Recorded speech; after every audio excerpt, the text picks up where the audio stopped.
Welcome to Rimsha मैथोपीडिया। और आज का हमारा टॉपिक है पैराबोलिक केस। पैराबोलिक केस में हम क्या पढ़ते हैं, r is equal to H का स्क्वायर ओवर म्यू 1 प्लस ई कॉस थीटा। ये 1 प्लस ई कॉस थीटा, ये इक्वेशन हम लोग काफ़ी टाइम से फाइंड कर चुके हैं। In parabolic case E is equal to हमारे पास क्या है, 1 है। पैराबोलिक एसेंट्रिसिटी सर्कुलर केस में हम लोगों ने e is equal to 0 put किया था। इसी तरह हम लोगों ने इलिप्टिकल केस में e is equal to 1 put किया। सेम एज इट इज़ हम लोग जो है पैराबोलिक केस के लिए e is equal to 1 put करेंगे। इसी आर टर्म के अंदर e is equal to 1 put किया तो h square over mu 1 plus ई कॉस थीटा हमारे पास बना। ई कॉस थीटा नहीं, कॉस थीटा हमारे पास बना। ठीक है, अगर हमारा थीटा अप्रोच कर जाता है पाई को, इफ़ हमारा थीटा जो है अप्रोच करता है पाई को, तो h square over mu 1 plus cos theta की जगह हम लिख देंगे कॉस पाई। कॉस पाई जो है वो इक्वल टू होता है, जैसा कि हमें पता है कि वो इक्वल टू 1 होता है, तो cos pi is equal to 1 हो गया। तो साइन स्क्वायर थीटा पाई को अप्रोच कर रहा है और 1 पुट किया, -1 तो 1 से कैंसिल हुआ तो 1/0। 1/0 इज इक्वल टू क्या हो गया, इन्फिनिटी। यानी कि पैराबोलिक केस के लिए जब हमारा थीटा पाई को अप्रोच करता है तो हमारा आर जो है वो अप्रोच कर जाता है। आर अप्रोच किसको करता है, आर अप्रोच करता है इन्फिनिटी को। आर अप्रोच इन्फिनिटी को कर जाएगा। इन पैराबोलिक केस एनर्जी ज़ीरो होती है। उसको फाइंड करने का मेथड क्या है, हम लोग जैसा कि हम लोगों ने एनर्जी लैट पेरिएप्सिस की लास्ट इक्वेशन ये एनर्जी फाइंड की थी, वो थी -1/2 म्यू का स्क्वायर ओवर एच का स्क्वायर 1 माइनस ई का स्क्वायर। 1 माइनस ई का स्क्वायर है। अब चूँकि हम लोग ये वाली एनर्जी इक्वेशन किसके लिए फाइंड करना चाह रहे हैं, पैराबोलिक केस के लिए, तो हम ई इज इक्वल टू क्या पुट करेंगे, 1। ई को 1 पुट किया तो हमारे पास 1 का स्क्वायर 0 हो गया। ई जब कोई भी चीज़ ज़ीरो से मल्टीप्लाई होती है तो ये -1/2 म्यू का स्क्वायर ओवर एच का स्क्वायर को 0 के साथ मल्टीप्लाई किया तो हमारे पास ई इज इक्वल टू क्या आ गया, 0 आ गया। ई इज इक्वल टू 0 आ गया। अब हम करते हैं जी इसी तरह हम लोगों ने एनर्जी की जो एनर्जी लैट पेरिएप्सिस को जहाँ से प्रूव करना स्टार्ट किया था, वो इक्वेशन एनर्जी की ये थी, इज इक्वल टू 1/2 वी का square minus mu over r. Energy is equal to 0 है। पैराबोलिक केस के लिए एनर्जी को 0 पुट कर दो तो हमारे पास क्या आएगा, हमारे पास 1/2 वी का square minus mu over r is equal to 0 आ जाता है। अब हम चूंकि वेलोसिटी फाइंड करना चाह रहे हैं तो म्यू ओवर आर को दूसरी साइड पे लेके जाएंगे। माइनस का था तो प्लस का हो गया, ये माइनस का था तो प्लस का हो गया, और वी का स्क्वायर 2 हम उस तरफ मल्टीप्लाई कर देंगे तो हमारे पास क्या आएगा, v square is equal to 2 mu over r. Next हम क्या करते हैं कि दोनों तरफ अंडर रूट लेते हैं। अंडर रूट लेते हैं तो v की कीमत हमारे पास क्या आ जाती है, v की वैल्यू आ जाती है म्यू ओवर r का होल का अंडर रूट। ये आता है वी स्क्वायर को पैराबोलिक केस में जो वेलोसिटी होती है उसको स्कैप वेलोसिटी कहते हैं। स्कैप का मतलब यही होता है कि वो स्कैप हो जाती है, दोबारा वापस नहीं आती, तो इसीलिए इस वेलोसिटी के साथ कोई भी चीज़ मूव कर रही है।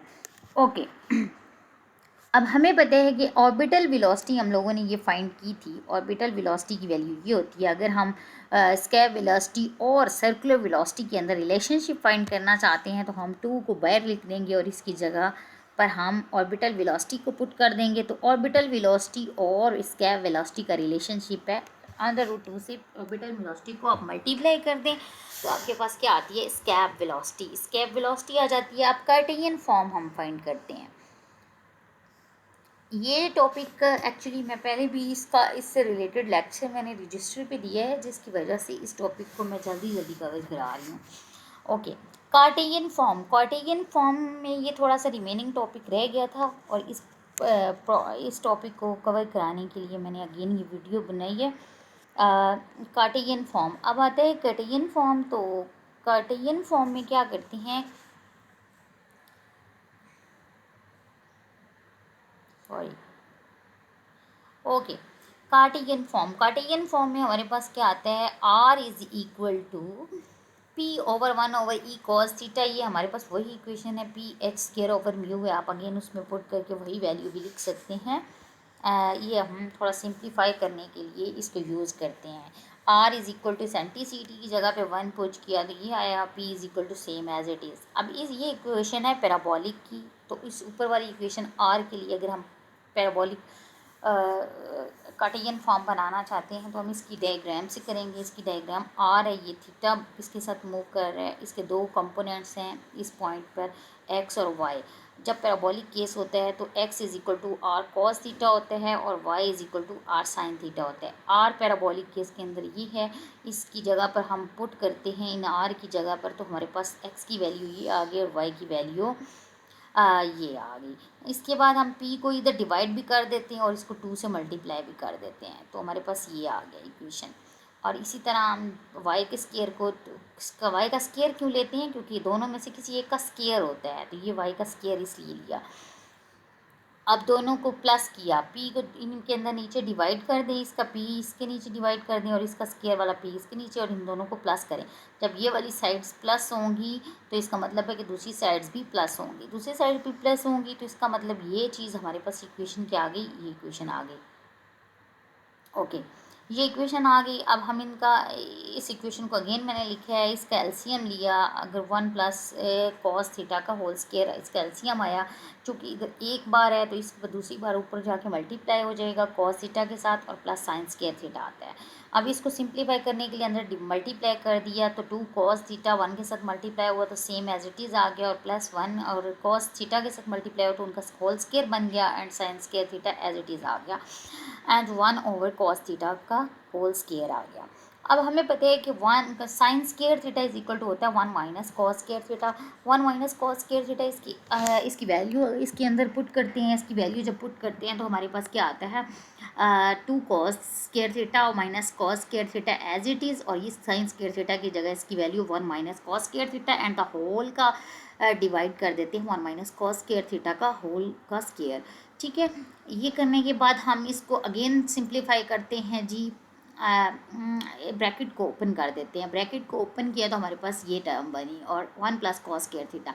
अब 2 कॉस स्क्वायर थीटा में से अगर हम कॉस स्क्वायर थीटा माइनस कर देते हैं तो हमारे पास कॉस स्क्वायर थीटा बचता है, ये वाला। इसको हम ये अब कंप्लीट फार्मूला बन गया है 1 प्लस कॉस स्क्वायर थीटा का होल स्क्वायर, तो और 1 प्लस कॉस थीटा का होल स्क्वायर, दोनों को कैंसिल किया तो 1 आ गया। इसका मतलब है कि राइट हैंड साइड और left hand side equal to 1 आ गए।